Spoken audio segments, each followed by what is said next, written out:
Viewers আসসালামু আলাইকুম। পুরো ভিডিওটা দেখবেন খেয়াল জাল দিয়ে কিভাবে এই মাছগুলো ধরা হলো। কারণ জাল ছেড়া তো বাইরে সম্ভাবনা আছে। আবার রইছে নি ভাই? জাল বাড়ি দিত রইছে নি? না গেছে কেমন? না না বড় জাল তো না কারণ আছে সুদা ভাই আপনি বড় মাছ এই কই আছে রইছে, রইছে, রইছে। মাশাআল্লাহ, আল্লাহ তুমি মিলাই দিছো, আল্লাহ তুমি মিলাই দিছো, আল্লাহ তুমি মিলাই দিছো, আল্লাহ মরা না তাজা তাজা তাজা।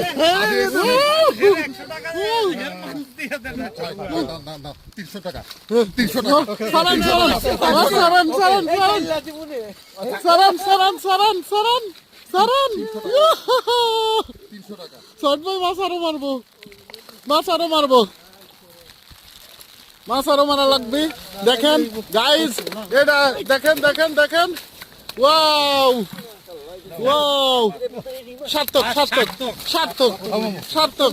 এই বাবু সার দেখ, আপনার গুণ যদি আরো কয়টা মারতে পারেন ভাই আমি কইলাম আপনার দেখি এখন আমি কনফিডেন্স তো মাশাআল্লাহ হ্যাঁ মাছ মাছ ওটা তুই তুই না মাছ না ওই যে আইস বক্সটা লইছে আইস বক্সের মধ্যে করে হ্যাঁ কে কে দেখ বুঝ নিলাম সরাইছি